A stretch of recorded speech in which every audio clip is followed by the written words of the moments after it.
With the pandemic that came upon us, the rise of video conferencing tools like Microsoft Teams and Zoom has led to more aspects of the sales conversation to occur virtually. And what began as a crisis reaction has evolved into the new normal. But how normal is the new normal? We're talking about how the strong shift from in-person to virtual selling has transformed B2B sales experience. Virtual sales enablement, new organizations, KPIs, everything is evolving. In the Virtual Selling Podcast, we address these issues in depth twice a week with the experts and leaders of these transformations, heads of sales, sales ops, and sales enablement of the most innovative companies in the field. This podcast is sponsored by SalesDeck.io, the new SaaS platform to make your customer meetings more engaging and better prepared. Find out how you can shorten sales cycles, convert more leads, and increase customer engagement. Virtual selling is here to stay, and so is SalesDeck.io. Hi, I'm very happy today to invite Saskia Jeneson, Director Global Sales Operation and BDR Manager at Powell Software, to speak about the history of sales enablement. Hi, Saskia. Hello, Gabriel. How are you doing? I'm fine, thank you, and thank you for inviting me. Yeah, it's a real pleasure. It will be very interesting. Could you tell us first a little bit about Powell Software and what you do there?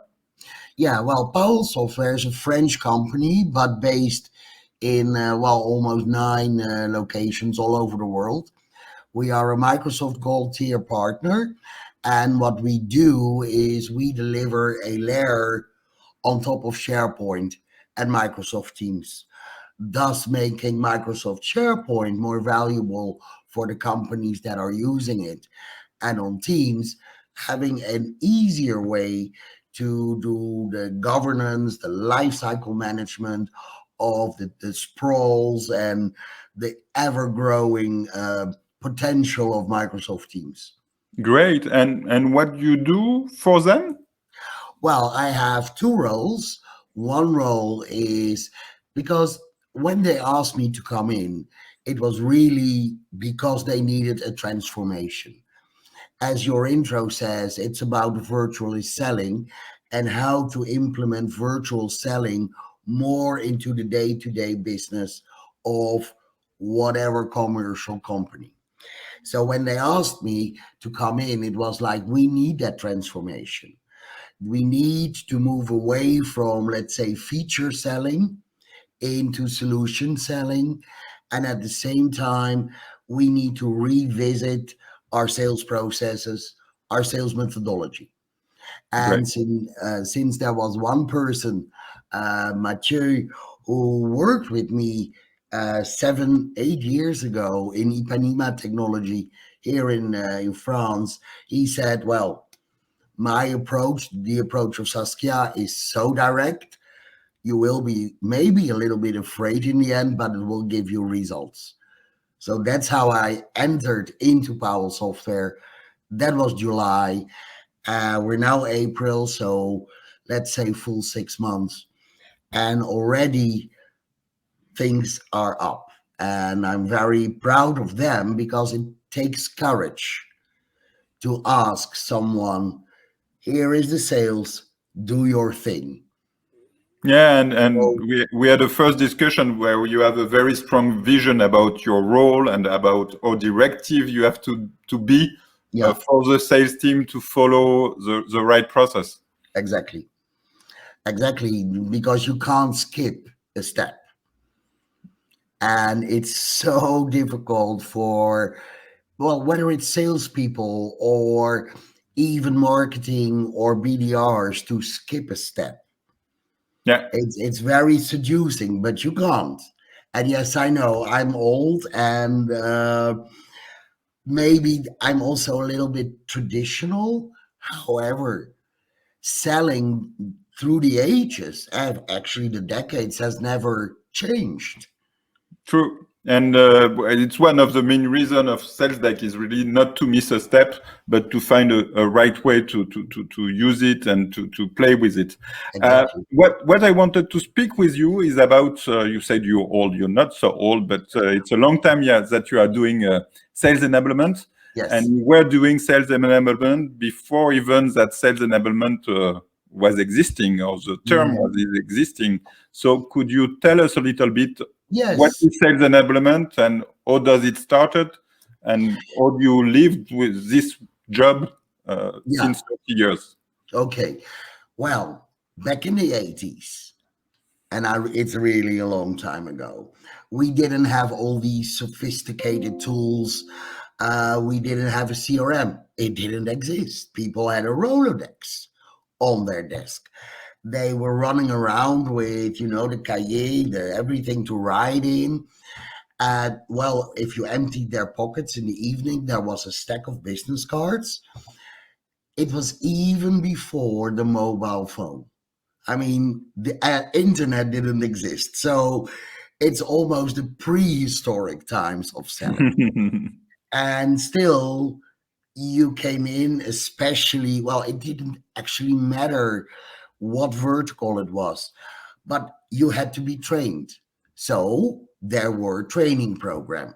It didn't, the name wasn't onboarding. No, it was, introduction. And then you had to go through whatever trainings programs with an exam. And then you were Chuck certified and you could start the selling.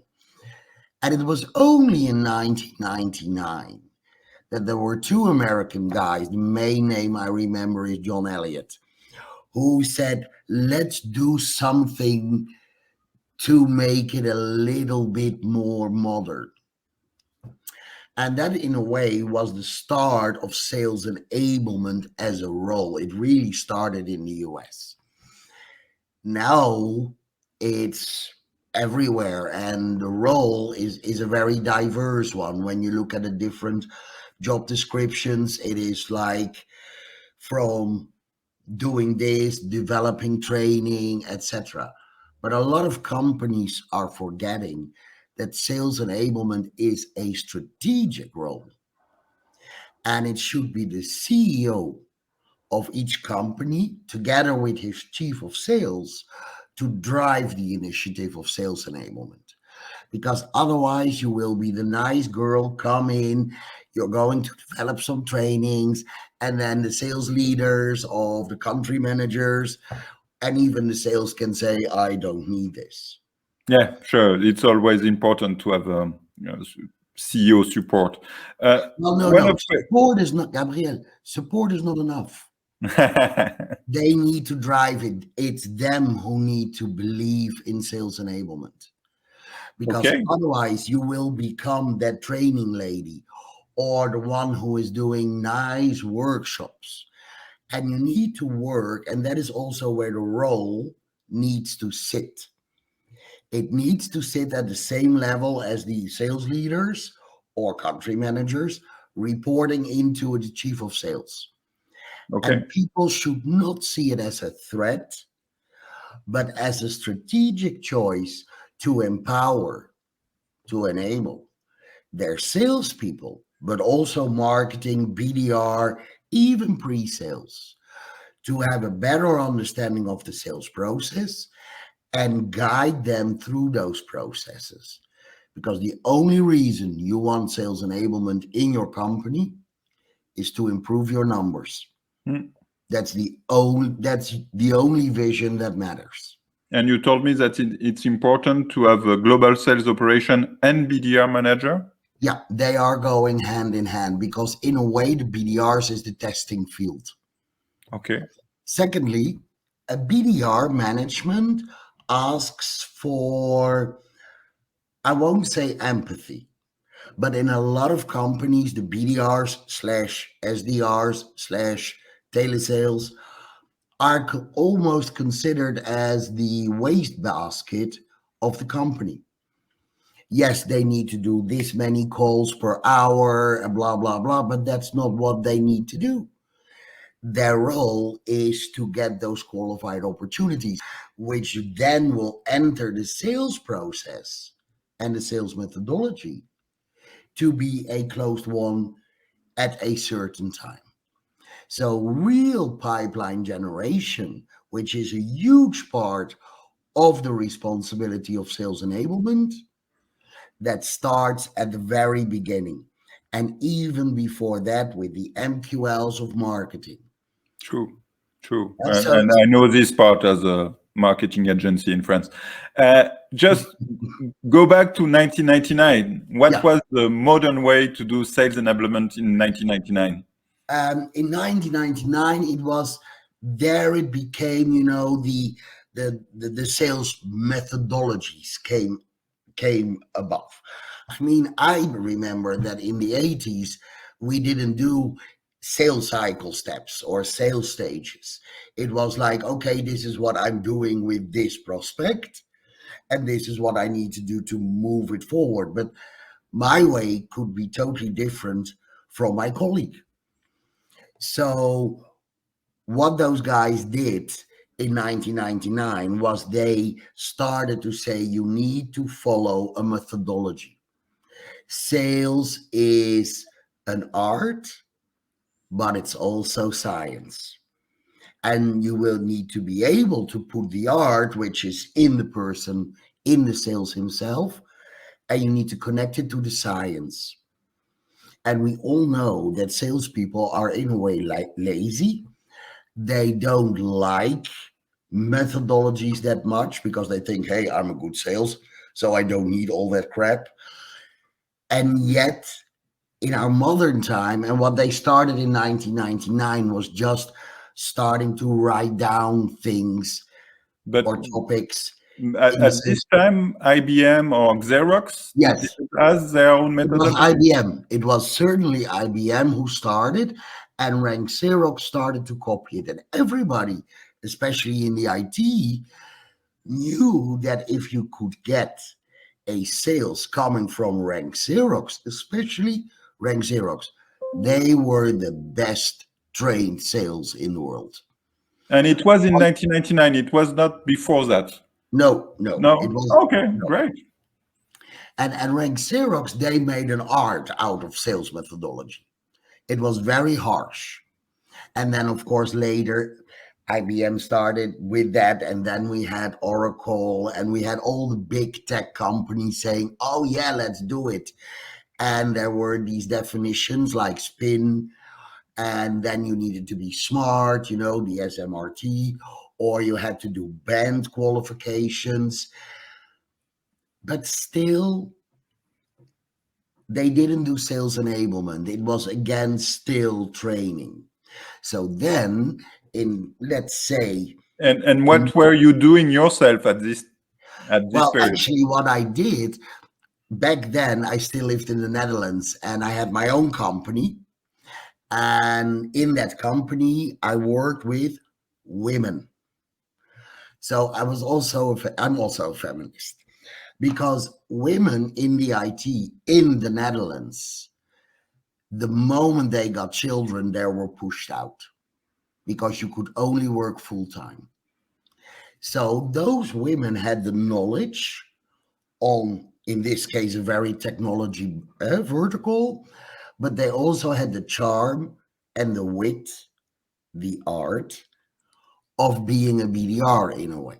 So what I did, it was like body shopping. So what I did, I placed those ladies into those companies as a BDR. The only difference was they could work from home. Mm-hmm. And that is where the sales enablement started with the BDRs. And then, of course, the company, they asked me, Saskia, can you do some training? And then it was, can you do the guidance of the sales, how to convert opportunities in qualified into, well, whatever next stage, and depending on their methodology. It still wasn't called sales enablement. I was like the consultant on sales. Mm-hmm. But I didn't consult on sales. I consulted on how do you look at an opportunity? How can you qualify them? What is a better way of qualifying? Don't waste your time. But also AEs, account executives, they need also to do their own pipeline generation. So that was the start of it. And it was a lot of trainings. Mm. And it was being in a role model in a way, but still it wasn't called sales enablement. So how does it evolve? Yes, it evolved over time, because then, of course, we got the first CRMs out.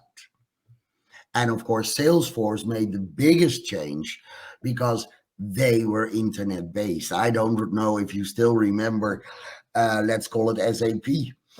I mean, the Siebel part that still works at IBM, or you have, for instance, Microsoft Dynamics, which back in the day was horrible to work with. Hmm. And Salesforce made such a huge difference to be the first one to put it in the cloud. And it was accessible for you, and you could share all that rich information on prospects and customers. And now, as you know, Salesforce is surrounded with ServiceNow, all kind of dedicated applications, fully connected with the MEDPIC methodology well, actually, MEDPIC is not a methodology, it's a way how to. So there's a lot of enrichment, and that came, of course, after, let's say, 2005, 6.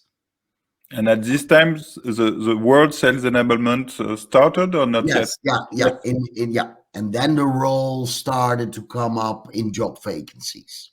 So it came with Salesforce and with the CRM, and as a way to enable the use of Salesforce and so it combined training and also and guidance. And then it was, again, what did the company, because still now we have those very well-known training agencies. Krauthammer is, I think, one of the most known worldwide.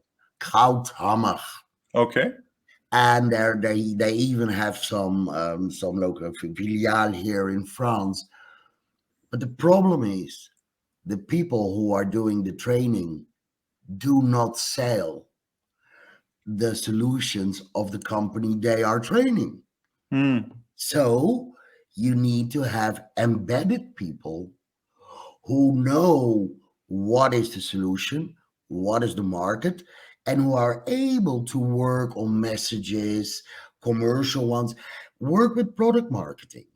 So it's also a cross-the-board role. It's not you're sitting in a silo as a sales enabler and you're being very creative. It is really being fully embedded within a company, cross-board, with, again, the structure of reporting as a strategic role. And that is what I see now, is that is growing as well. Where it started, it was, we're looking for someone who could do some sales enablement. And then you would sit in like a trainings department or in marketing. Whereas I feel it should be above whatever department. And now you see the role evolving in its own value. And so what are the change in the role since 2005? Well, it is about messaging. What message to use when you write an email, or when you do social selling, or working together with product marketing to say, okay, these are the features. How can I make them sellable? What kind of questions, qualifying questions, do I need to build around it? So it's really also scenario for BDRs, and not like a script like in the old days, but really like, okay, they say this, how do you answer? How can you connect it to whatever next sentence you're gonna do? So it is really more it's a very creative role, but it also plays with how to tell a story. How do you learn young AEs to tell a story? The use of reference cases. It might sound all very, as I said, a little bit old-fashioned. However, selling itself has not changed. People still buy from people. So you need to be, well, for instance, selling through Teams or Zoom, or like in a virtual environment.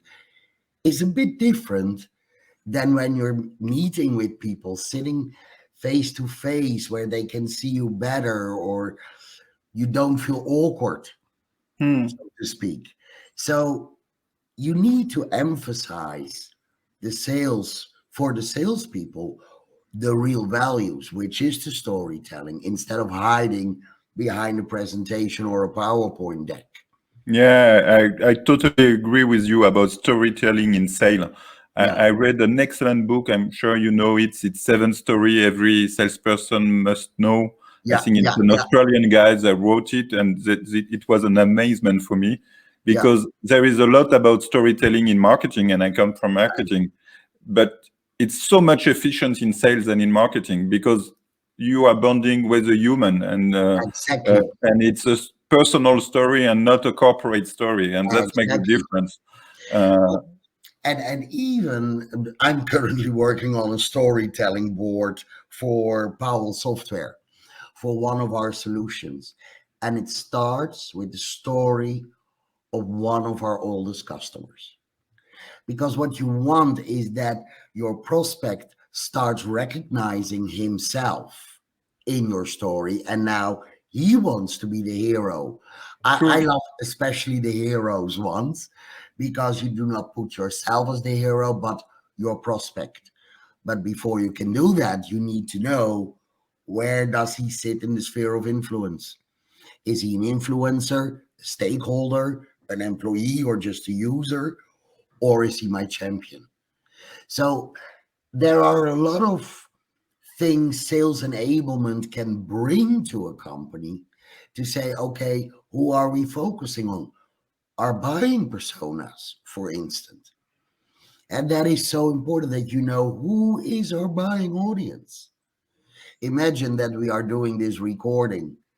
And again, I thank you for the invitation. But we do it for, or we think our audience is on a high school.